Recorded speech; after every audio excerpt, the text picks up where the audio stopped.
ജോഷുവയുടെ പുസ്തകം 24 അധ്യായം അതിന്റെ 14-15. ഞാൻ ജോഷുവ chapter 24 verse 14 and 15. നിങ്ങൾ യഹോവയെ ഭയപ്പെട്ട് അവനെ പരമാർത്ഥതയോടും വിശ്വസ്തയോടും കൂടെ സേവിക്കുവേ. ആകയാൽ നിങ്ങൾ യഹോവയെ ഭയപ്പെട്ട് അവനെ പരമാർത്ഥതയോടും വിശ്വസ്തയോടും കൂടെ സേവിപ്പീൻ. നിങ്ങളുടെ പിതാക്കന്മാർ നദിക്ക് അക്കരെയും മിസ്രയീമിലും വെച്ച് സേവിച്ച ദേവന്മാരെ ഉപേക്ഷിക്കുകയും യഹോവയെ തന്നെ സേവിക്കുകയും ചെയ്യുവേൻ. യഹോവയെ തന്നെ പിതാക്കന്മാർ ചെയ്ത പോലെ യഹോവയെ തന്നെ നിങ്ങൾ സേവിക്കുകയും ചെയ്യുവിൻ. യഹോവയെ സേവിക്കുന്ന നന്നല്ലെന്ന് നിങ്ങൾക്ക് തോന്നുന്നുവെങ്കിൽ നദിക്ക് അക്കരെ വെച്ച് നിങ്ങളുടെ പിതാക്കന്മാർ സേവിച്ച ദേവന്മാരെയോ നിങ്ങൾ പാർത്തു വരുന്ന ദേശത്തിലെ അമോര്യരുടെ ദേവന്മാരെയോ ആരെ സേവിക്കുമെന്ന് ഇന്ന് തിരഞ്ഞെടുത്തു കൊള്ളുവേ. നിങ്ങൾക്ക് തെരഞ്ഞെടുപ്പ് തരുക. ഇനി വേണ്ടാന്ന് തോന്നിയാൽ നിങ്ങൾ മറ്റതിനെ ദൈവമല്ലാത്തതിനെ നിങ്ങൾ തിരഞ്ഞെടുത്തോ. പക്ഷേ അടുത്തത് ഞാനും എന്റെ കുടുംബവും. പക്ഷേ ജോഷുവ പറയുവാണ് ഞാനും എന്റെ കുടുംബവും ഞങ്ങൾ യഹോവയെ സേവിക്കും. ഞങ്ങൾ യഹോവയെ ഉറക്കെ സിസ്റ്ററെ ഞാനും എന്റെ കുടുംബം. ആ വാക്ക് ഒരു 2-3 പ്രാവശ്യം ഉറക്കെ പറയണം. എല്ലാവരും ചേർന്ന് പറയണം. ഞാനും എന്റെ കുടുംബവും ഞങ്ങൾ യഹോവയെ സേവിക്കും. ഒരിക്കൽ കൂടെ ഞാനും എന്റെ കുടുംബവും എല്ലാവരും ശബ്ദം ഉയർത്തി ഞങ്ങൾ യഹോവയെ സേവിക്കും. പോരാ, ശബ്ദം ഉയർത്തി ഞാനും എന്റെ കുടുംബവും ഞങ്ങൾ യഹോവയെ സേവിക്കും. പോരാ, ശക്തമായിട്ട് ഞാൻ പറയാം. നമ്മളെല്ലാവരും ഒന്നിച്ച് പറയാം. ഞാനും എന്റെ കുടുംബമോ ഞങ്ങൾ യഹോവയെ സേവിക്കും. ഞാനും എന്റെ കുടുംബം. ഒറ്റപ്പെട്ട് നിൽക്കുമ്പോ പറയണം ഞാൻ മാത്രമല്ല എന്റെ കുടുംബം. ഭർത്താവ്, ഭാര്യ, മക്കൾ. മക്കൾ പറയണം അപ്പനമ്മമാർ, ഏത് അവസ്ഥയായിക്കോട്ടെ. കൊച്ചുമക്കൾ, കുടുംബം എന്ന് പറയുന്നത് എല്ലാം കൂടെ ചേർന്ന ഞങ്ങൾ. ഞങ്ങളൊക്കെ പറയാം ഞങ്ങൾ. ഇന്നെന്തോ കുടുംബത്തിൽ ഒരു വിടുതൽ ദൈവം നടക്കാൻ പോവാ. ഞങ്ങൾ ദൈവത്തെ സേവിക്കും. നമ്മൾ ഈ വായിച്ച വചനം ഇതിന്റെ പശ്ചാത്തലം ഭയങ്കര ശ്രദ്ധിക്കണം. ജോഷുവ, നമുക്കറിയാം ജോഷുവയെ അറിയാം. മോശയ്ക്ക് ശേഷം ഇസ്രായേൽ ജനത്തെ നയിച്ചത് ആരാണ്? ജോഷുവ. മോശ ഫറവോന്റെ അവിടെ നിന്ന് പിടിച്ചിറക്കി. ദൈവം എവിടെ അങ്ങനാണ്, ഒരാളെ ദൈവം നിർത്തും. ദൈവത്തിന്റെ പദ്ധതി വ്യക്തികൾ കൂടെ ദൈവം നടത്തിയെടുക്കും. ജനലക്ഷം മിസ്രൈമിൽ അടിമത്തത്തിലായിരുന്നു, അന്യാരാധനയിലായിരുന്നു. മോശയെ നിർത്തിക്കൊണ്ട് സത്യത്തിലേക്കും പാലും തേനും ഒരുങ്ങുന്ന കനാൻ നാട്ടിലേക്ക് അവിടുന്ന് ദൈവം എന്ത് ചെയ്തു? വിളിച്ച് പുറത്തു കൊണ്ടുവന്നു. നാളുകൾ മുന്നോട്ട് പോയി. ഒരു സമയമായി, മോശയുടെ മരണമായി. അപ്പുറത്തേക്ക് ആരെ ഏൽപ്പിച്ചു ദൈവം? അടുത്ത ദൗത്യം ഇവരെ കൊണ്ട് എങ്ങോട്ട് കൊണ്ടുപോകണം? ജോഷുവയെ ഏൽപ്പിച്ചു. കനാനിലേക്ക് പോകാൻ ജോഷുവയെ. അങ്ങനെ ജോഷുവ തന്റെ ജനത്തെ കൊണ്ടുപോയി ദൈവം ഏൽപ്പിച്ച ആ പൂർത്തീകരണത്തിലേക്ക് എത്തിക്കുന്ന സമയമാണ്. ജോഷുവ പറയുന്നുണ്ട്. ജോഷുവ 24 വായിച്ചത്. ഇതിന്റെ പശ്ചാത്തലം നമ്മൾ പറയുമ്പോഴാണ് നമുക്ക് ഇതിന്റെ മർമ്മം മനസ്സിലായി ദൈവത്തെ സ്തുതിക്കാൻ പറ്റത്തുള്ളൂ.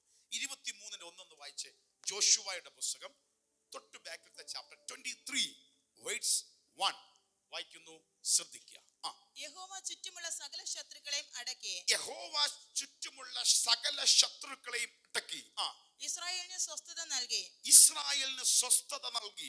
ഏറെക്കാലം കഴിഞ്ഞ് യോശുവ വയസ്സ് ചെന്ന വൃദ്ധനായ ശേഷം. ഇനി ഒന്ന് ശ്രദ്ധിക്കണമേ. പോരാട്ടത്തിൽ കൂടെ, മരുഭൂമിയിൽ കൂടെ, ചെങ്കടലും കടന്ന് യോർദാനും ഫറവോന്റെ പിന്തുടരുന്ന സൈന്യത്തെയും പലതിനെയും പോരടിച്ച് ജയിച്ച് മുന്നേറി അവസാനം പറയുന്നൊരു വാക്കുണ്ട്. ചുറ്റുമുള്ള സകല ശത്രുക്കളെയും ദൈവം എന്ത് ചെയ്തു? അടക്കി. ഇസ്രായേലിന് ദൈവം എന്തോ നൽകി? സ്വസ്ഥത നൽകി. 2 ദൂതുണ്ട്. ഒന്ന്, നിന്നോട് പോരാടുന്ന പോരാട്ടങ്ങൾക്ക് എന്നും അത് തുടരത്തില്ല. ഒരു കർത്താവിൻ്റെ സ്വസ്ഥത കൽപ്പിച്ചിട്ടുണ്ട്. ആമേൻ. ആ പോരാട്ടത്തിനൊരു വിടുതൽ ദൈവം എന്ത് ചെയ്തിട്ടുണ്ട്? കൽപ്പിച്ചിട്ടുണ്ട്. സകല ശത്രു അതുവരെ ഉള്ളവരുടെ ജീവിതയാത്ര എങ്ങനെയാണെന്നറിയാമോ? പോരാടി പോരാടി വേദനപ്പെട്ട് മുന്നോട്ട് പോയിക്കൊണ്ടിരിക്കുക. പക്ഷെ വാഗ്ദത്ത നാട്ടിലേക്ക് എത്തിയപ്പോ സകലത്തിനെ തകർച്ച് ദൈവം ഒരു സ്വസ്ഥത നൽകി. ആമേൻ. ഉറക്കെ പറ, എന്റെ ദൈവം എനിക്കൊരു സ്വസ്ഥത തരും. നിത്യസ്വസ്ഥതയുണ്ട്, മരണത്തിനപ്പുറം ദൈവം തരുന്നത്. പക്ഷെ ഇപ്പോൾ അനുഭവിക്കുന്ന ആ വലിയ പ്രതിസന്ധിയിൽ നിന്നും, ആ പോരാട്ടത്തിൽ നിന്നും, ആ പോർക്കട മേടുകളെ ജയിക്കുന്ന ദൈവപ്രവൃത്തി വെളിപ്പെട്ട് ഈ ഭൂമിയിൽ കണ്ണടയും മുമ്പേ, കർത്താവിന്റെ വരവ് മുമ്പേ നമ്മളോടുള്ള വാഗ്ദത്തം ദൈവം നിറവേറ്റിയിരിക്കും. ആമേൻ. ഈ സ്വസ്ഥത നൽകി ആ സമയത്ത് ജോഷുവ എന്ത് ചെയ്തു? വയസ്സ് ചെന്നവൻ ആയി. വയസ്സ് ചെന്ന വൃദ്ധനായ ശേഷം 2-3 വായിച്ചു. യോശുവ എല്ലാ ഇസ്രായേലിനെയും അവരുടെ മൂപ്പന്മാരെയും പ്രധാനികളെയും ന്യായാധിപന്മാരെയും പ്രമാണികളെയും വിളിച്ച് അവരോട് പറഞ്ഞത് എന്തെന്നാൽ, ഞാൻ വയസ്സ് ചെന്ന വൃദ്ധനായിരിക്കുന്നു. അവരോട് പറയാണ്, ഞാൻ നല്ലൊരു വയസ്സായി, എന്റെ മരണത്തിലേക്ക് അടുക്കുന്നു, വൃദ്ധനായിരിക്കുന്നു. നിങ്ങളുടെ ദൈവമായ യഹോവ നിങ്ങളുടെ നിമിത്തം ഈ സകല ജാതികളോടും ചെയ്തതൊക്കെയും നിങ്ങൾ കണ്ടിരിക്കുന്നു. ഇനി ഓർമ്മിപ്പിക്കുക, ഒരു പ്രായത്തിന്റെ അവസാനം ഒരു മനുഷ്യൻ അല്ലേ, നമ്മളെല്ലാവരും ഒരു മനുഷ്യൻ ആദ്യമൊക്കെ എങ്ങനെ പന്നലായിരുന്നോ അതൊന്നും നമ്മൾ സാധാരണ നോക്കാറില്ല. ആ സമയത്ത് നമുക്ക് ബുദ്ധിമുട്ടും പ്രയാസവും ഒക്കെ ഉണ്ടെങ്കിലും ഒരു മനുഷ്യൻ മരണത്തിലേക്ക് അടുക്കാറാകുമ്പോൾ സ്വാഭാവികമായി മനുഷ്യന് നമുക്ക് പഴയ വൈരാഗ്യങ്ങളും കാര്യങ്ങളൊക്കെ ഉണ്ടാവത്തില്ല. അപ്പോൾ തന്നെ ആ മനുഷ്യൻ മരണസമയത്ത് പറയുന്ന വാക്കുകൾക്ക് ലോകം എന്ത് ചെയ്യാറുണ്ട്? വില കൊടുക്കാറുണ്ട്. കാരണം ആ മനുഷ്യന് മനസ്സിലാകുന്നു, ഞാൻ മരണത്തോട് അടുക്കുന്നു. അപ്പോൾ ചിലപ്പോൾ നല്ല നിർദ്ദേശങ്ങൾ പറയും, തുറന്ന് ചില കാര്യങ്ങൾ പറയും. അതിന്റെ അർത്ഥം ജീവിതത്തിന്റെ അനുഭവത്തിൽ നിന്ന് ആ വ്യക്തി പറയുന്ന കാര്യമാണ്. ജീവിതത്തിന്റെ അനുഭവത്തിൽ നിന്ന് ആ വ്യക്തി പറയുന്ന കാര്യം, അതിന് വലിയ പ്രാധാന്യമുണ്ട്. അപ്പം ജോഷുവ പറയുന്ന ഒരു കാര്യമുണ്ട്. നിങ്ങൾ കണ്ടല്ലോ, ഈ കാണുന്ന സകലത്തിൽ നിന്ന് ദൈവം നമുക്ക് എന്ത് ചെയ്തു? ദൈവം ചെയ്ത സകല ജാതിയോടും നിങ്ങളോട് പോരാടിയ സകലരോടും ദൈവം എന്താ ചെയ്തെന്ന് കണ്ടല്ലോ. എന്നിട്ട് നിങ്ങളുടെ ദൈവമായ യഹോവ തന്നല്ലോ നിങ്ങൾക്ക് വേണ്ടി യുദ്ധം ചെയ്തത്. ഒരു മർമ്മം പറയാണ്, നിങ്ങൾ ജയിച്ചതല്ല, നിങ്ങൾക്ക് ജയം നിങ്ങൾ അനുഭവിച്ചു. യുദ്ധം ചെയ്തതാരാ? ദൈവമാണ്. ഇന്ന് പകലും ഒന്ന് ശ്രദ്ധിച്ചേ, പോരാട്ടം നമ്മൾ അനുഭവിക്കുമ്പോഴും വിജയം നമ്മൾ അനുഭവിക്കുമ്പോഴും ഇതിന്റെ ഇടയ്ക്ക് നമുക്ക് വേണ്ടി യുദ്ധം ചെയ്യുന്ന ഒരു ദൈവമുണ്ട്. ഹല്ലേലൂയ. ഇന്നും നിങ്ങളും ഒരു പോരാട്ടത്തിന്റെ മേടുകൾ കൂടെ കടന്നു പോവുകയാണ് എങ്കിൽ ശക്തമായ ഒരു ദൂത് വിളിച്ചു പറയുന്നു, നിനക്ക് വേണ്ടി നീയല്ല യുദ്ധം ചെയ്യുന്നത്, നിനക്ക് വേണ്ടി യുദ്ധം ചെയ്യുന്ന സൈന്യങ്ങളുടെ യഹോവ. കരമടിച്ച് കർത്താവിന് സ്തോത്രം ചെയ്ത്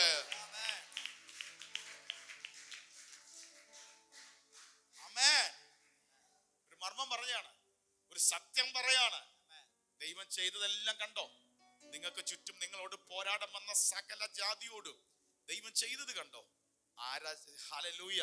നിങ്ങളല്ല യുദ്ധം ചെയ്തത്, നിങ്ങൾക്ക് വേണ്ടി യഹോവ യുദ്ധം ചെയ്തു.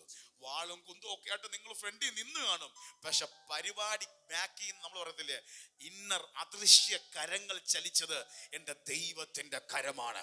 ഇന്ന് പകൽ ചിലതിനോട് ദൂത് പറയാ, നീ പ്രതിസന്ധിക്കകത്ത് നിൽക്കുമ്പോഴും അദൃശ്യമായ ദൈവത്തിന്റെ കരം നിനക്ക് വേണ്ടി യുദ്ധം ചെയ്യുന്നത് നീ കാണാൻ പോകുകയാണ്.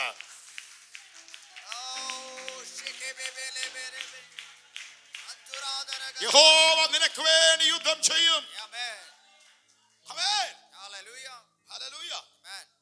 അപ്പം മരണത്തിന്റെ അവസാനത്തിൽ ഒരു കാര്യം പറയുന്നു, നമുക്ക് വേണ്ടി യുദ്ധം ചെയ്യുന്ന ദൈവമുണ്ട്. അടുത്തത് അതിന്റെ 8 വായിച്ച ഒത്തിരി കാര്യമുണ്ട്. എന്നിട്ട് അടുത്ത കാര്യം പറഞ്ഞു, അത് പറഞ്ഞിട്ടാണ് ഈ നമ്മൾ വായിക്കാൻ പോകുന്ന വചനത്തിലേക്ക് വരാൻ പോകുന്നത്. 8 വായിച്ച്. നിങ്ങൾ ഇന്ന് വരെ ചെയ്തതുപോലെ നിങ്ങളുടെ ദൈവമായ യഹോവയോട് പറ്റി ചേർന്നിരിക്കുവേ. നിങ്ങളുടെ ദൈവമായ യഹോവയോട് പറ്റി ചേർന്ന് ഇരിക്കുവേ. അടുത്തത് പറയാ, ഇത്രയൊക്കെ ദൈവം സ്വസ്ഥത നൽകിയില്ലേ, ഞാൻ മരിക്കുക, നിങ്ങളോടൊരു കാര്യം പറഞ്ഞിട്ട് മരിക്കുക. ഇതുവരെ ചെയ്തതുപോലെ നിങ്ങളുടെ ദൈവമായ യഹോവയോട് പറ്റിച്ചേർന്നിരിക്കുക. ഇംഗ്ലീഷിൽ പറയുമ്പോ നമ്മള് ഇത്തിൽ കണ്ണി പറ്റി പിടിച്ച് ചേർന്നിരിക്കുന്ന പോലെ നീ ദൈവത്തോട് ചേർന്നിരിക്കുക. ഇന്ന് പകലും എന്നോട് ദൈവം സംസാരിക്കുക. ആ ബൈബിൾ പറയുന്നത്, അവൻ എന്നോട് പറ്റിയിരിക്കാൻ ഞാൻ അവനെ വിടുവിക്കും. ഹല്ലേലൂയ. പറ്റിയിരിക്കുക. നിർദ്ദേശം പറയാ, ഇത് ചെയ്ത പോലെ യഹോവയോട് നിങ്ങൾ എന്ത് ചെയ്യാ? പറ്റിച്ചേർന്ന്. അപ്പൊ അതിന്റെ അർത്ഥം എന്താ? ഞാൻ മരിക്കും, പക്ഷെ നിങ്ങൾ ദൈവമായിട്ടുള്ള ബന്ധം എന്ത് ചെയ്യരുത്? കളയരുത്. ഒന്ന്, യുദ്ധം ചെയ്യുന്ന ദൈവമാണ്. 2, നിങ്ങൾ ദൈവത്തോട് എന്ത് ചെയ്യണം? പറ്റിച്ചേർന്നിരിപ്പൻ. ഇതുവരെയും പറ്റിച്ചേർന്നോണ്ട് ദൈവം ഇവിടം വരെ എത്തിച്ചു. ഇനി മാറിപ്പോകരുത്. വിടുതൽ കിട്ടി, സ്വസ്ഥത കിട്ടി, ഒരു വലിയ സന്ദേശമുണ്ട്. പോരാട്ടം അവസാനിച്ചു, സ്വസ്ഥതയുടെ അനുഭവമായി, ജയം അനുഭവിച്ചു, ദൈവം യുദ്ധം ചെയ്തു, വിടുതൽ കണ്ടു. പക്ഷെ നിങ്ങൾ ഇനി എന്തോ ചെയ്യരുത്, പഴയതുപോലെ പോകരുത്, യഹോവയോട് പറ്റിച്ചേർന്ന് ഇരിപ്പിൻ. ഇനി 11-ാമത്തെ വചനം ഒന്ന് വായിച്ച്. അതുകൊണ്ട് നിങ്ങളുടെ ദൈവമായ യഹോവയെ സ്നേഹിക്കുവാൻ പൂർണ്ണ മനസ്സോടെ ഏറ്റവും ജാഗ്രതയായിരിക്കുവേൻ. മതി. അതുകൊണ്ട് നിങ്ങളുടെ ദൈവമായ യഹോവയെ സ്നേഹിക്കുവാൻ പൂർണ്ണ മനസ്സോടെ ഏറ്റവും ജാഗ്രതയായിരിക്കും. അപ്പൊ ജാഗ്രതയോടെ ജീവിക്കണം. പറ്റിച്ചേർന്ന് ദൈവത്തെ സ്നേഹിക്കാനും ദൈവത്തിന്റെ പൂർണ്ണ ഹൃദയത്തോടെ ദൈവത്തോട് പറ്റിയിരിക്കാനും എന്തോ വേണം? ഒരു ജാഗ്രതയുള്ള ജീവിതമായിരിക്കണം. അപ്പൊ ക്രിസ്തീയ ജീവിതം ഒന്ന് ശ്രദ്ധിച്ചേ. വിടുതൽ തരുന്ന ദൈവമുണ്ട്, ജയം തരുന്ന ദൈവമുണ്ട്, സ്വസ്ഥത ദൈവം നൽകും. പക്ഷെ ഒരു കാര്യം, അത് കഴിഞ്ഞ് അലക്ഷ്യമായി ജീവിക്കാനല്ല ദൈവം ആഗ്രഹിക്കുന്നത്. നമ്മൾ എങ്ങനെ ജീവിക്കണം? ജാഗ്രതയോടെ ജീവിക്കണം. അടുത്തിരിക്കുന്ന മുഖത്ത് നോക്കിയോ, കൈക്ക് പിടിച്ചോ, പറ ജാഗ്രതയോടെ ജീവിക്കണമെന്ന് പറഞ്ഞേ. ജാഗ്രതയോടെ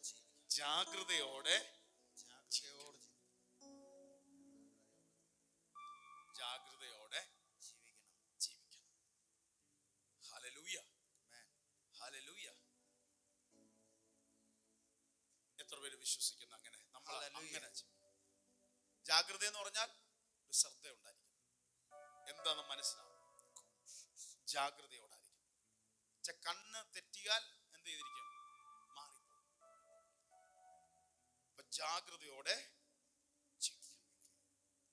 ഒരു മനുഷ്യൻ മരണത്തിന്റെ അവസാനം പറയാണ്. എന്തൊക്കെ പറഞ്ഞ്?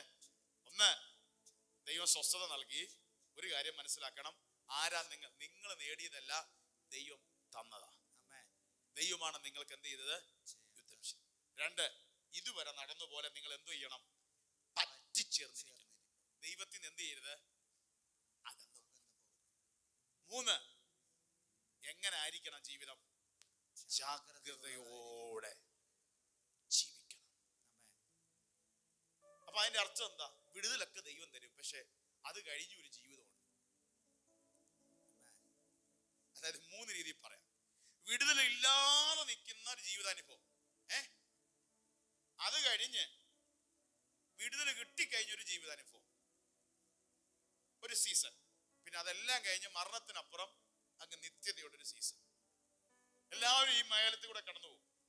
പക്ഷെ ഒത്തിരി പേർക്ക് പറ്റിപ്പോകുന്നത് ആ വേദനയിൽ കൂടെ, പ്രതിസന്ധി കൂടെ, നേരത്തെ കേട്ടതുപോലെ അർദ്ധരാത്രിയുടെ അനുഭവത്തിൽ കൂടെ, കാരാഗ്രഹത്തിന്റെ അനുഭവത്തിൽ കൂടെ കടന്നുപോയി വിടുതൽ കിട്ടിക്കഴിയുമ്പോ ജാഗ്രത മാറും, ദൈവത്തോട് പറ്റിച്ചേരൽ മാറും.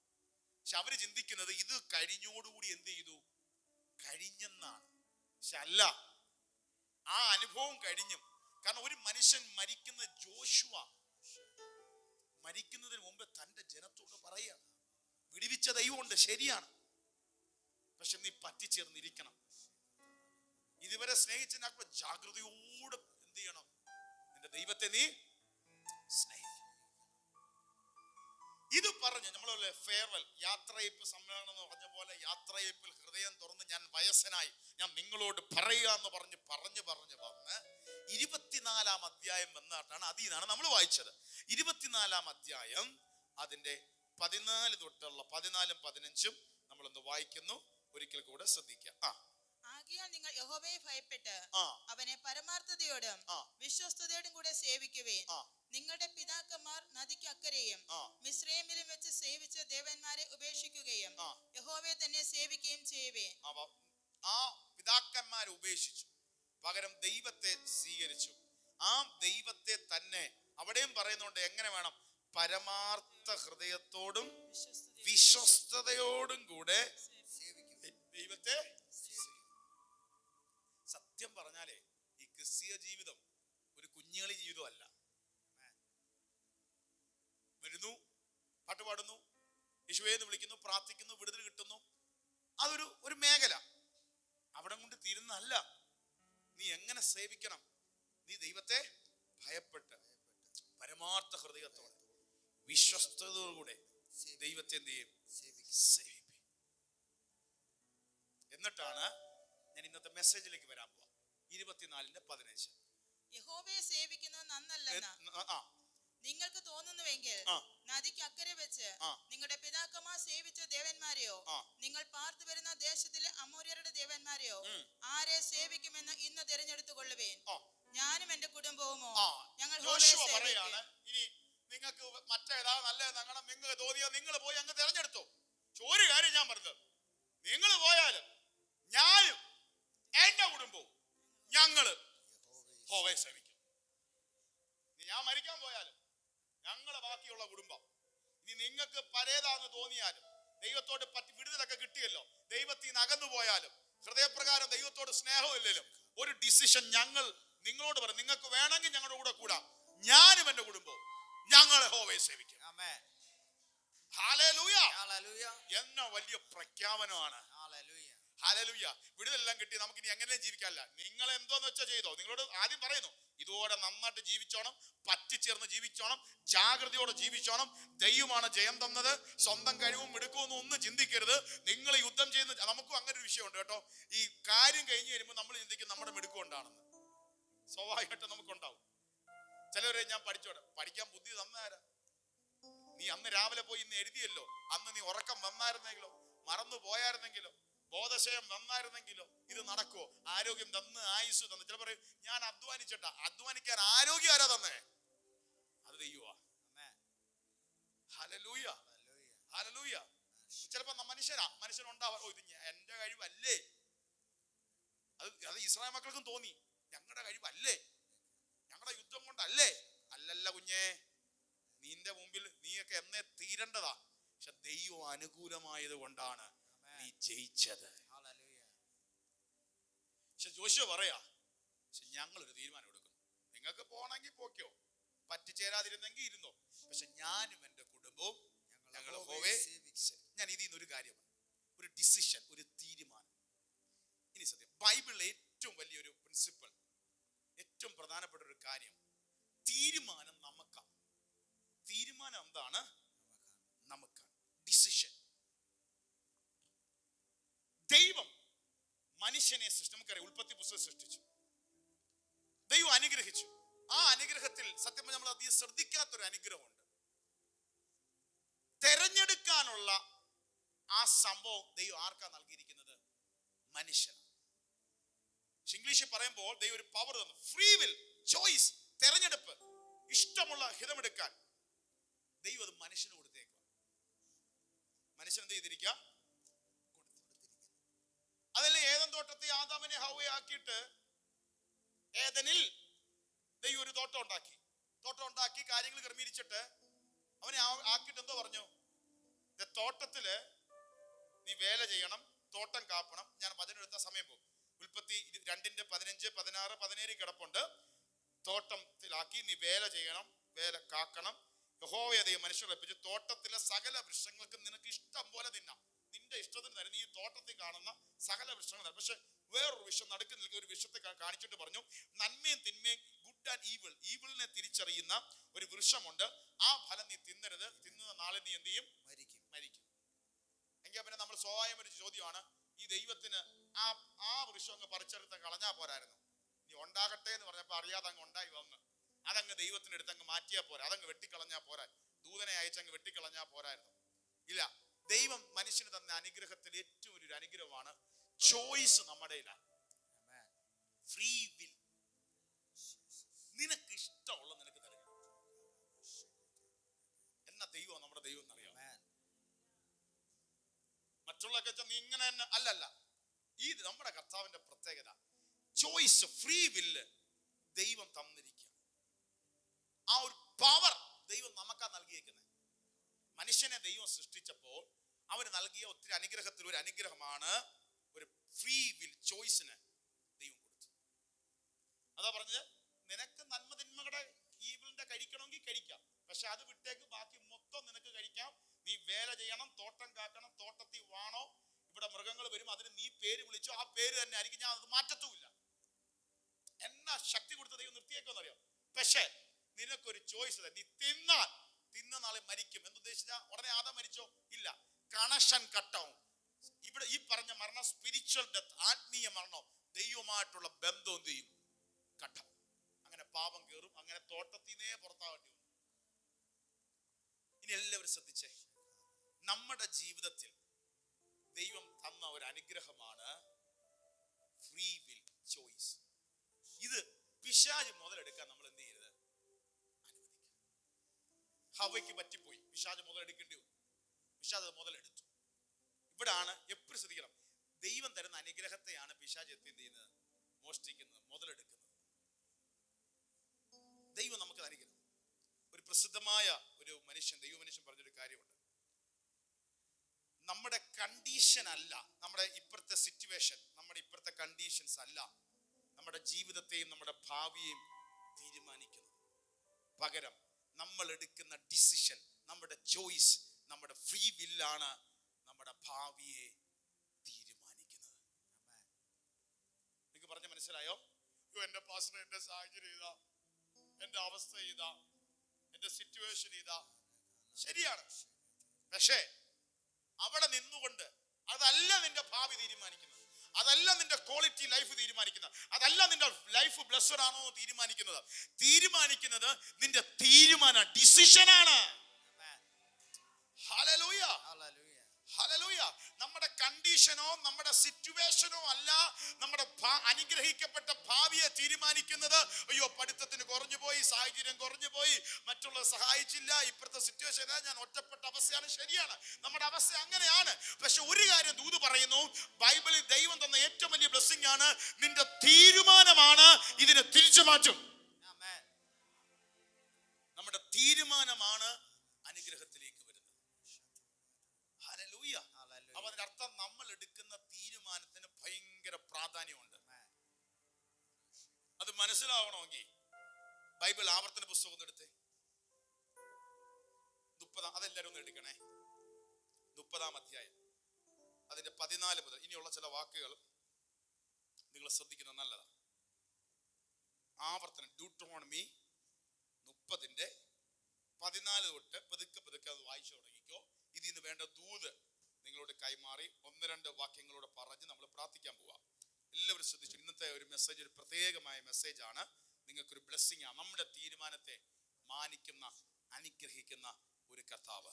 ആ ആവർത്തനം 30-ന്റെ 14 തൊട്ട് വായിച്ചേ. നീ അനുസരിക്കുവാൻ തക്കവണ്ണം, നീ അനുസരിപ്പാൻ തക്കവണ്ണം വചനം നിനക്ക് ഏറ്റവും സമീപത്ത്. കണ്ടോ, വചനം നിനക്ക് ഏറ്റവും സമീപത്ത്, നിന്റെ വായിലും നിന്റെ ഹൃദയത്തിലും തന്നെ ഇരിക്കുന്നു. ഏറ്റവും അടുത്ത് നിനക്ക് വചനമുണ്ട്, നിനക്ക് അനുസരിക്കാൻ പറ്റത്തക്കവണ്ണം അടുത്ത്. ഇതാ ഞാൻ ഇന്ന് ജീവനും ഗുണവും. എല്ലാവരും ശ്രദ്ധിച്ചോണം. ഇതാ ഞാൻ ഇന്ന് ജീവനും ഗുണവും മരണവും ദോഷവും നിന്റെ മുമ്പിൽ വച്ചിരിക്കുന്നു.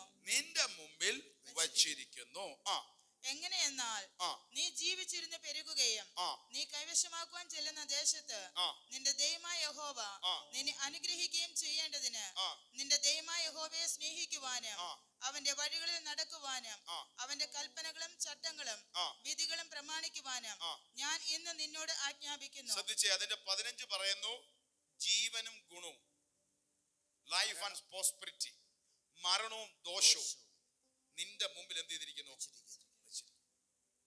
ദൈവം പറയാ, നിന്റെ മുമ്പിൽ വെച്ചേക്കുക. നിനക്ക് ഇഷ്ടമുള്ളത് നിനക്ക് തിരഞ്ഞെടുക്കാം.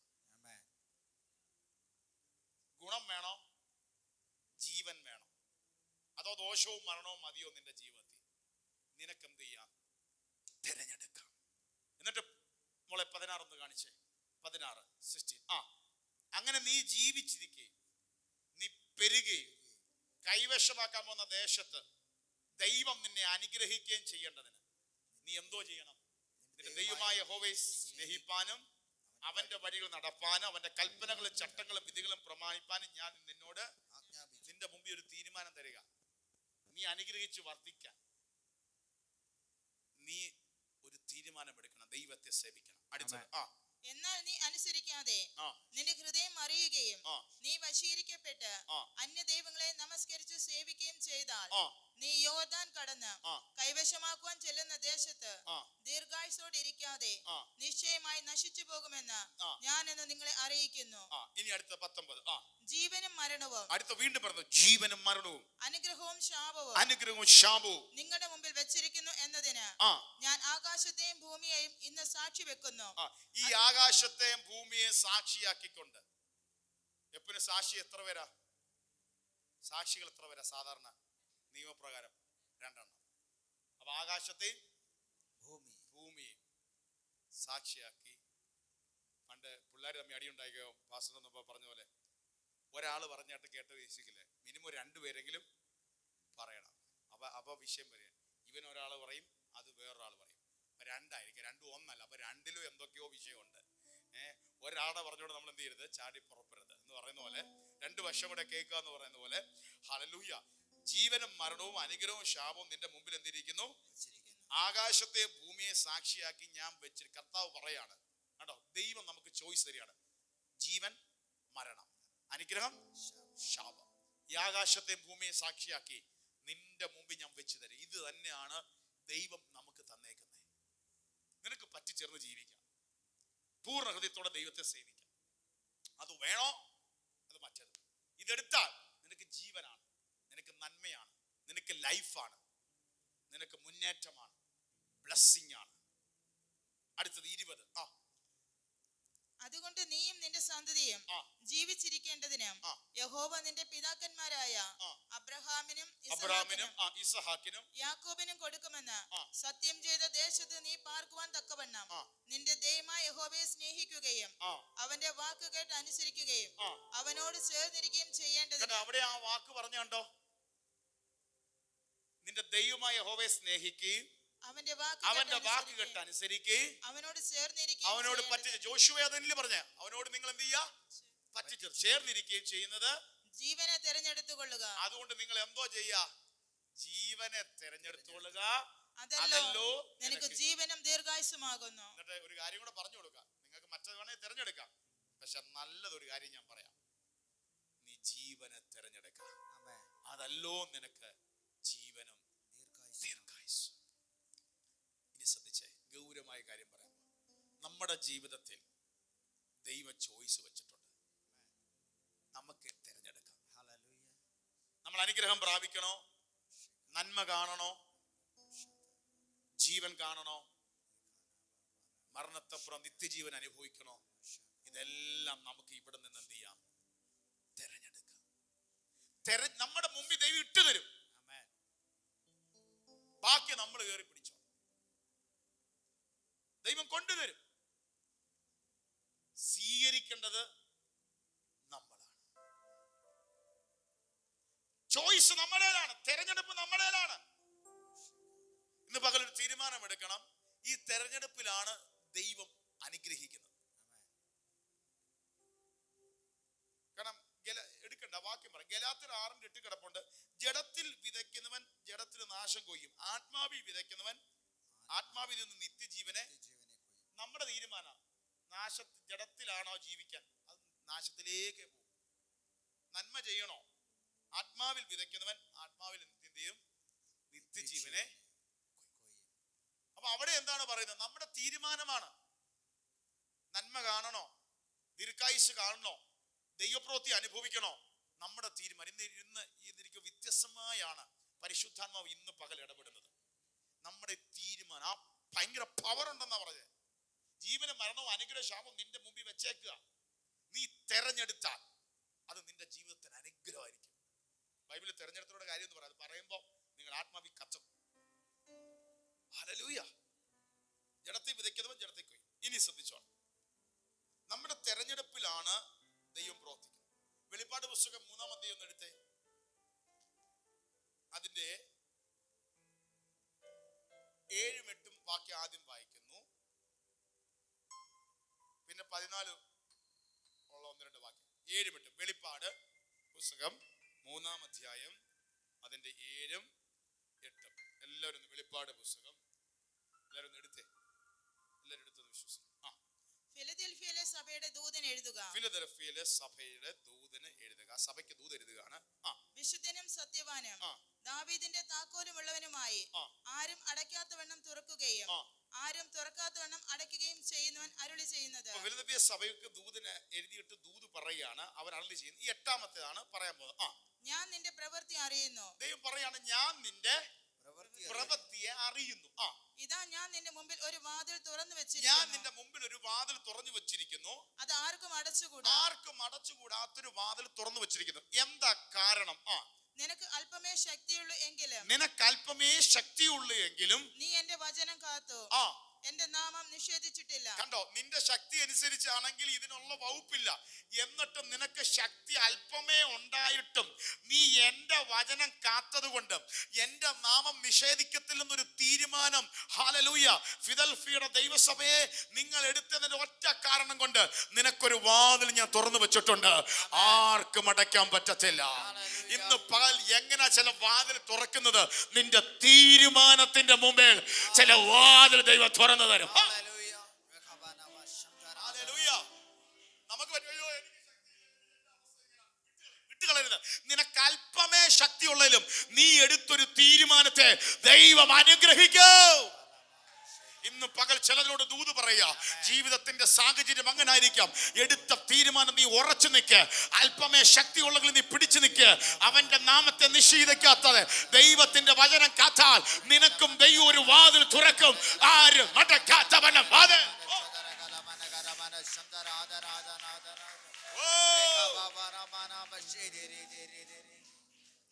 ഇന്ന് കർത്താവിന്റെ ദാസൻ സാമ്പദർ അതല്ലേ പ്രസംഗിച്ചേ? അർദ്ധരാത്രി അവരുടെ കാലും കൈവിട്ട് ആമത്തിൽ പൂട്ടിയിട്ട് കാരാഗ്രഹത്തിന്റെ തടവറയ്ക്കകത്ത് ഇട്ടപ്പോ അവർക്ക് വേണമെങ്കിൽ തീരുമാനമെടുക്കാം. അയ്യോ, എന്തിനാ ഞങ്ങൾ സുവിശേഷം പ്രസംഗിച്ചിട്ട് തടവിലായി അട്ടികൊണ്ട് എന്നും പറഞ്ഞ് എന്തെങ്കിലും അല്ലെങ്കിൽ നിരാശക്കകത്തോ പിറുപിറുത്തോ അല്ലെങ്കിൽ ഒന്നുമില്ലാതെ കിടന്ന് മാറിക്കിടക്കാം. പക്ഷെ അവരൊരു തീരുമാനമെടുത്ത് ഇനി എന്തൊക്കെ സംഭവിച്ചാലും ഞങ്ങളുടെ കാലും പൂട്ടി കൈയും പൂട്ടി, പക്ഷെ വാ പൂട്ടിയില്ല. അതുകൊണ്ട് ഞങ്ങൾ പാടും, ഞങ്ങൾ പ്രാർത്ഥിക്കും. അവന്റെ മുമ്പിൽ കാരാഗ്രഹത്തിന്റെ വാതിൽ ദൈവം തുറന്നു.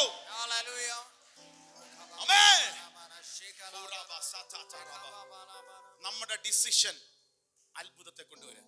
ഇപ്പൊ മനസ്സിലായോ? നമ്മുടെ സിറ്റുവേഷൻ അല്ല നമ്മുടെ ലൈഫിന്റെ ബ്ലെസ്സിംഗ്, നമ്മുടെ ഡിസിഷൻ ആണ്. ഇവരുടെ സിറ്റുവേഷൻ എന്തുവാ?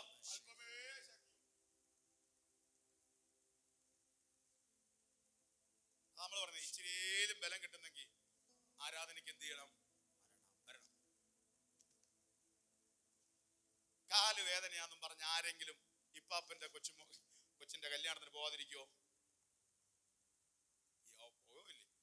നിങ്ങളോടല്ല, എല്ലാരോടാ പറയണേ. നിങ്ങൾ വന്ന് വരുന്നവരാ. പക്ഷെ അതേ കാലുവേദന ഞായറാഴ്ച രാവിലെ വന്നാലോ നമ്മൾ പോകത്തില്ല. നമുക്ക് മാറ്റി വെക്കാത്തതാ. അപ്പൊ ഞാൻ പറഞ്ഞതേ ഉള്ളൂ. ഇവിടെ വരുന്നവർ ഇപ്പം ബുധനാഴ്ച നിങ്ങൾ നല്ല പ്രതിസന്ധിക്കകത്ത് ബുധനാഴ്ച വന്നാൽ അതിനായി സ്തോത്രം. ദൈവങ്ങൾ അനുഗ്രഹിക്കും. അപ്പം നമ്മുടെ തീരുമാനമാണ്. നമ്മുടെ എന്താണ്? തീരുമാനം. ഡിസിഷൻ. ഞാൻ വിശ്വാസത്തിൽ വന്നപ്പോൾ ഞാൻ എടുത്തൊരു തീരുമാനമാണ്. എൻ്റെ ഓർമ്മ ശരിയാണെങ്കിൽ ഇതുവരെ മുടങ്ങിയിട്ടില്ല, അല്ലെങ്കിൽ ഏതെങ്കിലും ഒരു അത് കോളേജിൽ പഠിച്ച സമയത്തോലായിരിക്കും. എങ്കിൽ പോലും ഒരു സൺഡേ അല്ലെങ്കിൽ എനിക്ക് എന്ന ആഴ്ചയിൽ ഒരു ദിവസം ഞാൻ ആരാധന മുടക്കത്തില്ല.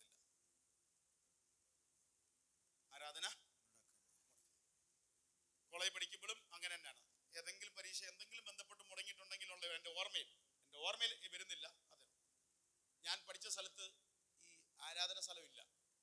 കോളേജിൽ രാവിലെ കിട്ടുന്ന സമയം ഞാൻ 1 മണിക്കൂർ 1.5 മണിക്കൂർ ബസ് കയറി അപ്പുറത്ത് പോയി അവിടെ പോയിരുന്ന് പ്രാർത്ഥിച്ചിട്ട്, ഞാൻ തമിഴ്നാട്ടിലാണ് പഠിച്ചത്. എനിക്ക് ആ സമയത്ത് തമിഴും അറിയത്തില്ല. ഒരു തമിഴ് ചർച്ച അവിടെ പോയി ബാക്കി ഇരിക്കും. പകുതിയൊക്കെ മനസ്സിലാവും, പകുതിയൊന്നും മനസ്സിലാവത്തുമില്ല. നമ്മൾ പോയിരുന്ന് പ്രാർത്ഥിക്കും, നമ്മൾ തിരിച്ചു. നമ്മുടെ ഒരു തീരുമാനം. അന്ന് എന്തെങ്കിലും സാഹചര്യം ഉണ്ടെങ്കിൽ ഞാൻ എന്ത് ചെയ്യില്ല, മുടക്കില്ല. മനുഷ്യനായ ഏതെങ്കിലും സാഹചര്യത്തിൽ നമുക്ക് ഉണ്ടാവും, അത് വേറൊരു കാര്യം. പക്ഷെ അതുപോലെ അല്പമേ സത്യം ഉള്ളതിലും നമ്മളെടുത്ത് എന്ത് ചെയ്യണം? അടുത്തിരിക്കും. നമ്മുടെ തീരുമാനത്തെ മാനിക്കുന്ന ദൈവം ഉണ്ടെന്ന് പറഞ്ഞേ. സംഭാഷണം. നമ്മുടെ തീരുമാനത്തെ മാനിക്കുന്ന ഒരു ദൈവമുണ്ട്. നമ്മുടെ തീരുമാനത്തെ മാനിക്കുന്ന ഒരു ദൈവം. ഈ നല്ലതായിട്ടിരിക്കുമ്പോൾ തീരുമാനം എടുക്കാൻ എല്ലാവർക്കും എളുപ്പമാണ്. ഇതുകൊണ്ടാ അല്പമേ ശക്തി ഉണ്ടായിട്ടും നീ എന്ത് ചെയ്തില്ല, വിട്ടുകളെ. അതുകൊണ്ട് നിന്നോടൊരു ദൂത് പറയാം, നിനക്കൊരു വാതിൽ ഞാൻ തുറന്നിരിക്കും. ഫ്രീ വില്ലാണ് ദൈവം നമുക്ക് തന്നിരിക്കുന്നത് കേട്ടോ. നമ്മൾ വിചാരിക്കും ദൈവം തന്ന ഏറ്റവും വലിയ അനുഗ്രഹങ്ങൾ ഒന്നാണ് തെരഞ്ഞെടുക്കാനുള്ള ഒരു അനുഗ്രഹം.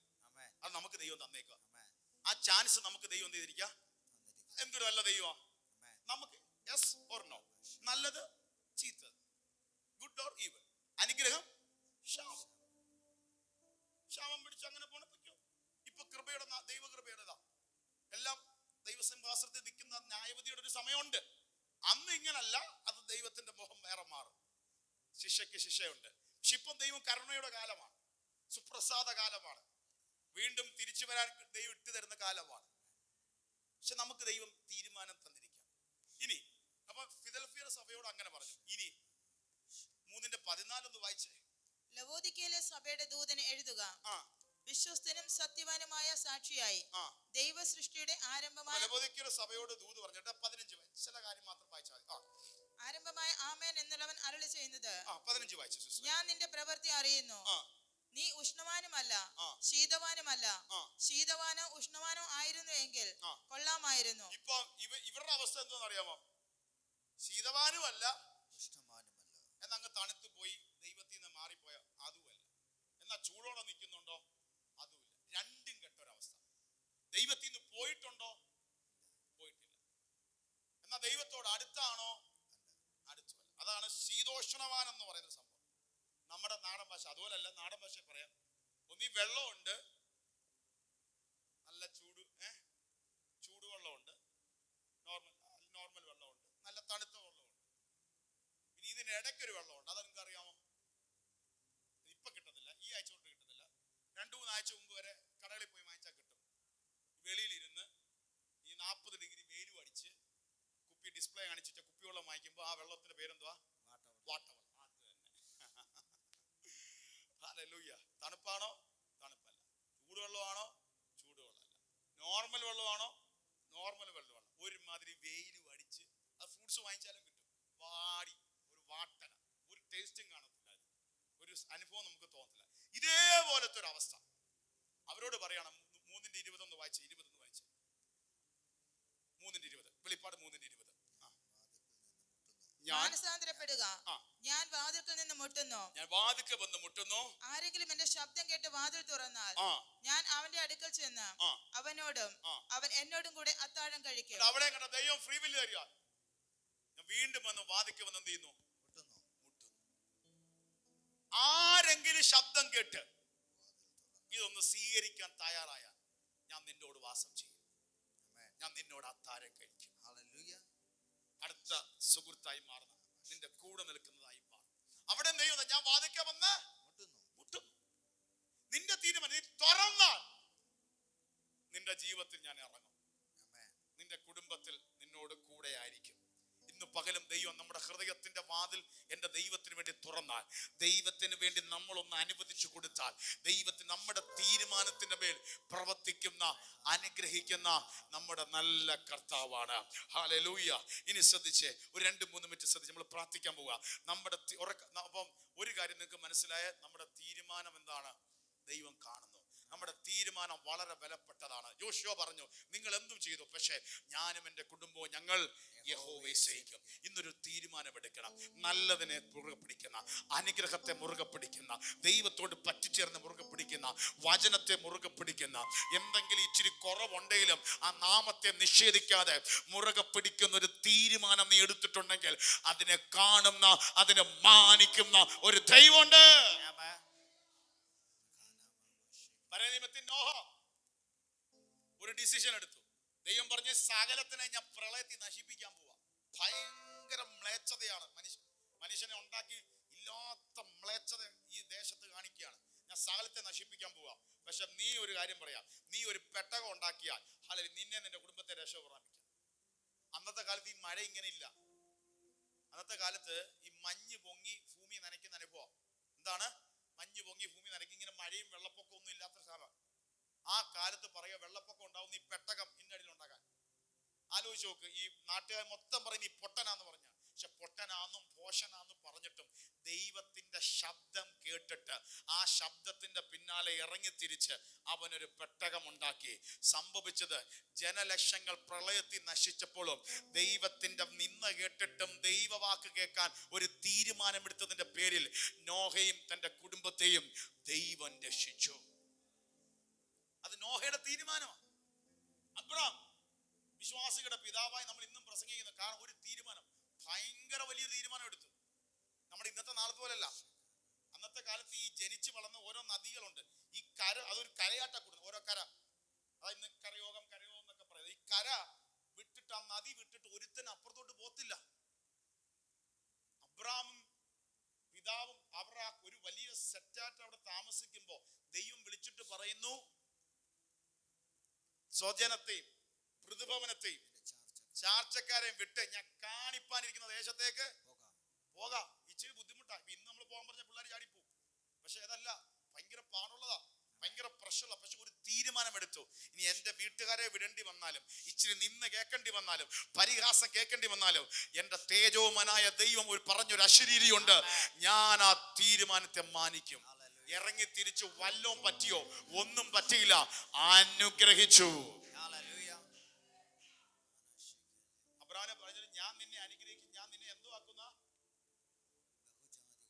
മലയാളത്തിൽ എന്തോ പറയുന്നേ? ഉൽപ്പത്തി 12. ഞാൻ നിന്നെ ഒരു ജാതിയാണ്. ഇംഗ്ലീഷിൽ അതിന്റെ അർത്ഥം എന്ന് അറിയോ? നേഷൻ. ഇംഗ്ലീഷിൽ എന്താണ് നേഷൻ? നമ്മുടെ മലയാളത്തിലെ ഈ പുതിയ മലയാളം ബൈബിൾ കുഴപ്പമില്ല. പഴയ മലയാളം ബൈബിളിലെ ചില വാക്കുകളുടെ കറക്റ്റ് ട്രാൻസ്ലേഷൻ വന്നിട്ടില്ല. ഇംഗ്ലീഷിന്റെ കറക്റ്റ് ആയിട്ടല്ല വന്നിരിക്കുന്നത്. ജാതി എന്ന് പറഞ്ഞ് അതിന്റെ അർത്ഥം നേഷൻ എന്നാണ്.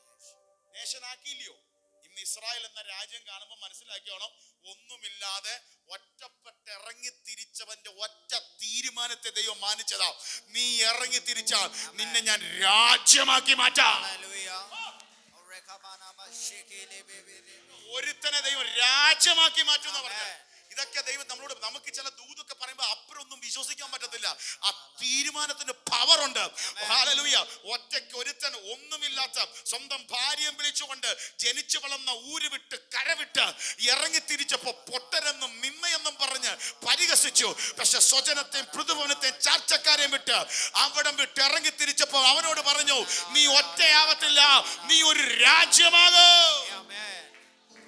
അതാണ് അബ്രഹാം, ഹല്ലേലൂയ, ഇസ്ഹാക്ക്, യാക്കോബ്, യാക്കോബിന്റെ സന്തതി പരമ്പൾ ഇന്നത്തെ ഇസ്രായേലായി ദൈവം മാറ്റി.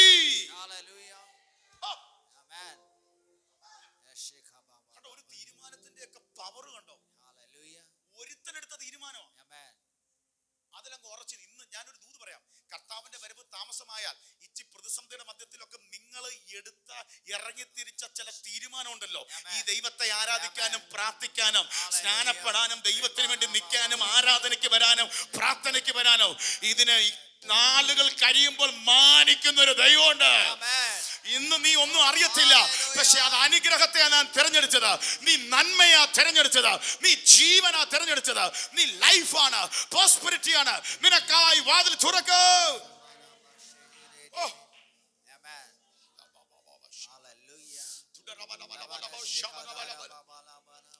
ചില തീരുമാനം ദൈവം ഒടിപ്പിക്കുക. ചിലതിനെ എന്റെ കർത്താവിന് വേണ്ടി വിട്ടുകൊടുക്കുക. കർത്താവിന്റെ വചനത്തെ അനുസരിക്കുക. രക്ഷിക്കപ്പെടുന്നതും സ്നാനപ്പെടുന്നതും പ്രാർത്ഥനയ്ക്ക് വരുന്നതും ഒന്നും വൃഥാവല്ല. ദൈവത്തിന് വേണ്ടി നിൽക്കുന്നതും ഉപവസിക്കുന്നതും ഇച്ചിരിയൊക്കെ ബന്ധപ്പെട്ടും ആരാധനയ്ക്ക് വരുന്നതും വണ്ടിക്കൂലി മുടക്കിയും വണ്ടിക്കൂലി കടം വായിച്ചും യേശുവിനെ ആരാധിക്കാൻ വരുന്നത് വൃഥാവല്ല.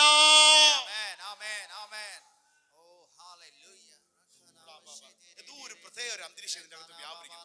ചിലരുടെ അകത്ത് ഇന്ന് ഈ കുറച്ചു പേരെ വന്നു, ഇത് ഒത്തിരി പേര് കേൾക്കേണ്ട മെസ്സേജാണ്, പക്ഷെ ഈ കുറച്ചു പേരുടെ അകത്ത് പോലും ദൈവം ഒരു വലിയ ബലത്തെ പകരുക. നിങ്ങൾ എടുത്ത തീരുമാനത്തെ മാനിക്കുന്ന ദൈവം. അതല്ല, ഇനി ഒരു ഇച്ചിരി ബുദ്ധിമുട്ടുണ്ടെങ്കിലും ചില തീരുമാനത്തെ മുറുകെ പിടിച്ചോ, നിന്നെ മാനിക്കുന്ന ദൈവമുണ്ട്. നിന്നെ മാനിക്കുന്ന ഒരു ദൈവമുണ്ട്. ചിലപ്പോ നമുക്ക് നിഷേധിക്കാൻ വിട്ടുകളയാനൊക്കെ തോന്നുന്ന സാഹചര്യവും പ്രഷറും സമ്മർദ്ദവും പോരാട്ടവും ഒക്കെ ഉണ്ടാകും. പക്ഷെ ആ തീരുമാനം ജോഷുവ പറഞ്ഞത്, നിങ്ങൾ എന്തോ വേണേ ചെയ്തോ, പക്ഷെ ഒരു കാര്യം, ഹല്ലേലൂയ, നന്മ കിട്ടിയോ കിട്ടാതിരിക്കോ, ഞാനും എന്റെ കുടുംബവും ഞങ്ങൾ യഹോവയെ സേവിക്കോ. എന്റെ കുഞ്ഞുങ്ങളെ, കൊച്ചു പ്രായത്തിലിരിക്കുന്നവരെ, നിങ്ങൾ ഒരു തീരുമാനമെടുക്കണം. ജീവിതത്തിൽ എന്തൊക്കെ വന്നാലും ഈ കർത്താവിനെ വിട്ട്, കർത്താവിന്റെ സ്നേഹം വിട്ട്, കർത്താവിന്റെ നാമം വിട്ട് ഞാൻ പോകത്തില്ല. ഞാനും എന്റെ ഭാവിയും എന്റെ കുടുംബവും എന്റെ ദൈവത്തെ സേവിക്കും.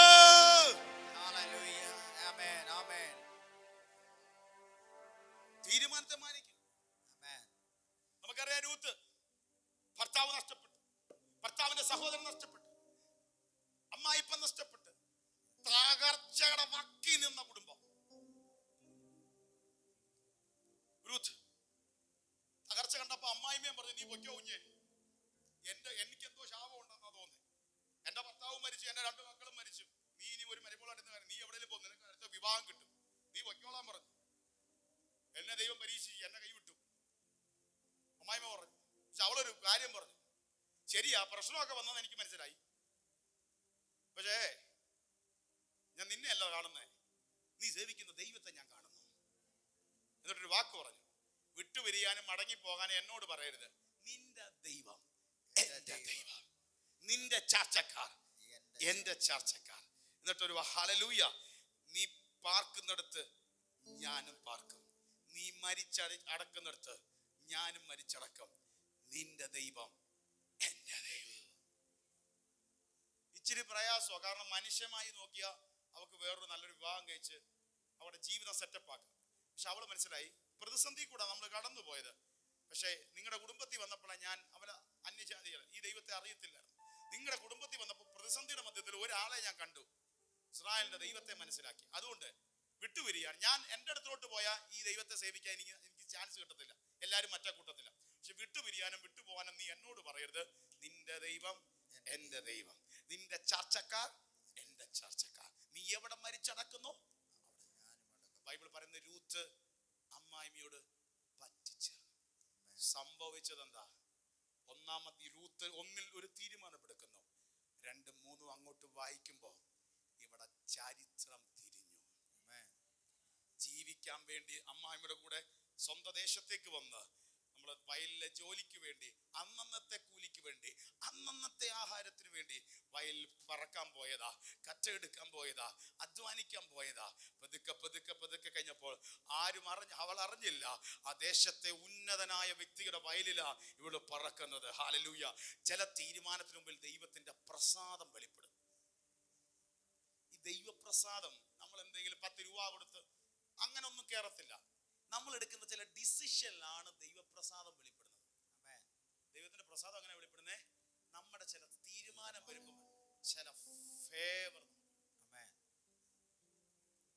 ഉദാഹരണം, അപ്പൊ നമുക്ക് ഒരു സ്ഥലത്ത് ഒരു ആവശ്യം വന്ന് നമ്മൾ ഒരാളെ വിളിക്കുക അല്ലെങ്കിൽ ചെയ്ത് അവർക്ക് ഇച്ചിരി ബുദ്ധിമുട്ടുണ്ട് എങ്കിലും ആ ബുദ്ധിമുട്ട് സഹിച്ച് നമ്മുടെ കൂടെ ഒരാൾ വന്നാൽ നമുക്ക് അവരോട് എന്തോ തോന്നും?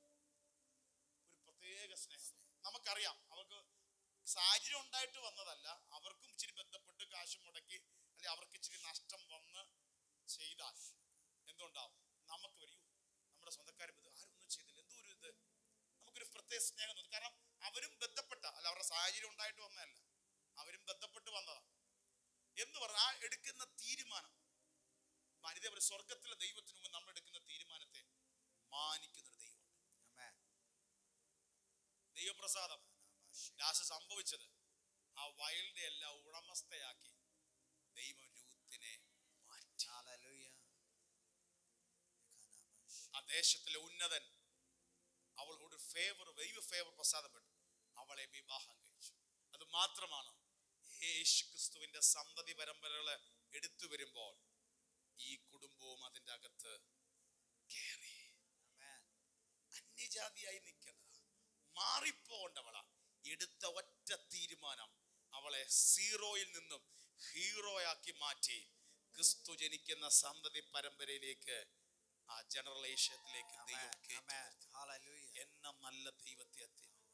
അവൾ അപ്പൊ ഒരു തീരുമാനം തിരിച്ചെടുത്തായിരുന്നെങ്കിൽ താൽക്കാലികമായി ഒരു വിവാഹം കഴിച്ച് പിള്ളേരുമായി എവിടെയെങ്കിലും ജീവിച്ച് മരിക്കും. പക്ഷെ പ്രതിസന്ധിയുടെ മധ്യത്തിലും ദൈവത്തിനെടുത്ത് ഒറ്റ ഡിസിഷൻ എടുക്കുമ്പോൾ ഇച്ചിരി ബുദ്ധിമുട്ടാണ്. അത് ശ്രദ്ധിച്ചോണം. ഈ ചില ദൈവസനിൽ എടുക്കുമ്പോ ഇച്ചിരി ബുദ്ധിമുട്ടും പ്രയാസാവസ്ഥയിലാണ്. നമുക്ക് തിരിച്ച് എടുക്കണ്ടെന്നൊക്കെ തോന്നുന്നൊരു പ്രഷർ ഉണ്ടാവും. അതാ ആ ഫിലദൽഫിയ സഭയോട് നിനക്ക് അല്പമേ ശക്തി ഉണ്ടായിട്ടും എന്റെ നാമത്തെ നിഷേധിക്കാത്തത് കൊണ്ട്, വചനത്തെ കാത്തതുകൊണ്ട് ഞാനൊരു വാതിൽ. നീതിയെ ഇഷ്ടപ്പെടുക, ദുഷ്ടതയെ ചെയ്തിരിക്കാൻ ദൈവമോ നിന്റെ ദൈവം നിന്റെ കൂട്ടുകാരിൽ പരമായി നിന്നെ ആനന്ദ തൈലം കൊണ്ട് അഭിഷേകിച്ചു. നിന്റെ തീരുമാനമാണ്. നീ എന്തിനെ ഇഷ്ടപ്പെട്ടു? നീതിയെ ഇഷ്ടപ്പെട്ടു. ദുഷ്ടത വേണ്ടാന്ന് തീരുമാനിച്ചു. കൂട്ടുകാരുടെ മധ്യത്തിൽ, എല്ലാവരുടെ മധ്യത്തിൽ നിനക്കും ദുഷ്ടത തിരഞ്ഞെടുക്കാം. പക്ഷെ അതിന്റെ മധ്യത്തിൽ നീ നീതി ഇഷ്ടപ്പെട്ടത് കൊണ്ട് നിന്റെ ദൈവം നിന്നെ കൂട്ടുകാരിൽ പരമായി ആനന്ദ തൈലം കൊണ്ട് അഭിഷേകിച്ചു. ഒന്ന് ശ്രദ്ധിച്ചേ, കുറച്ച് ദൂത് നമ്മുടെ രീതിയിൽ പറഞ്ഞുതരാം. ഇത്രയൊക്കെ പ്രതിസന്ധി മധ്യത്തിലും നീ നിന്റെ ബന്ധുക്കളുടെയും നിന്റെ ചാർച്ചക്കാരുടെയും നിന്റെ സുഹൃത്തുക്കളുടെയും മധ്യത്തിൽ നീ എടുത്ത തീരുമാനം ബ്ലെസ്സിങ് ആയതുകൊണ്ട്, നീ നീതി ഇഷ്ടപ്പെട്ടതുകൊണ്ട് അവരുടെയൊക്കെ മുമ്പിൽ വെച്ച് ആനന്ദ തൈലം കൊണ്ട് നിന്നെ അഭിഷേകം ചെയ്ത് നിന്നെ മാനിച്ച്. പഴയ നിയമത്തിൽ അഭിഷേകം എന്ന് പറഞ്ഞാൽ ഒരു പൊസിഷൻ, രാജാവായി പ്രവാചകനായി ദൈവം ഒരു പൊസിഷനിലേക്ക് കയറ്റുന്നതിനാ അഭിഷേകം ചെയ്യുക എന്ന് പറയുന്നത്. അതുപോലെ നിന്നെ ഉയർത്താൻ, നിന്നെ മാനിക്കാൻ ദാവീദിനെ അപ്പനും അമ്മയും ഉപേക്ഷിച്ചപ്പോഴും കാട്ടിക്കടന്ന് കിന്നരം വായിച്ച് യഹോവ എന്റെ ഇടയനാകുന്നു, അപ്പനും അമ്മയും ഉപേക്ഷിച്ചാലും നീ എന്നെ ചേർത്തുകൊള്ളൂ എന്ന് പറഞ്ഞ് പാടി സ്തുതിച്ചവനെ സ്വന്തം അപ്പന്റെയും അമ്മയുടെയും സഹോദര മധ്യത്തിൽ വെച്ച് അഭിഷേകം ചെയ്ത് ഇസ്രായേലിന്റെ രണ്ടാമത്തെ രാജാവാക്കി ദൈവത്തിന് മാറ്റാൻ പറ്റുമെങ്കിൽ, പ്രതിസന്ധിയിലും ഒറ്റപ്പെടലിലും നിന്റെ വേദനയിലും നീ എടുക്കുന്ന ഒരു തീരുമാനമുണ്ടല്ലോ, ഈ യഹോവ എന്റെ ഇടയൻ എന്റെ ഇടയൻ എന്ന് പറഞ്ഞ നീ എടുക്കുന്ന തീരുമാനത്തെ മാനിച്ച് അനുഗ്രഹിച്ച് കൂട്ടുകാരിൽ പരമ ആനന്ദ തൈലം കൊണ്ട് നിന്നെ അഭിഷേകം ചെയ്യുന്ന ദൈവം ഇന്ന് എല്ലാ കണ്ണുകളും അടച്ച് ഒരു തീരുമാനമെടുത്തേ. യേശുവിനെ വിട്ട് ഞാൻ പോകില്ല, യേശുവാണ് എൻ്റെ ദൈവം. കർത്താവേ, ഞാൻ നിന്നെ സ്വീകരിക്കുന്നു.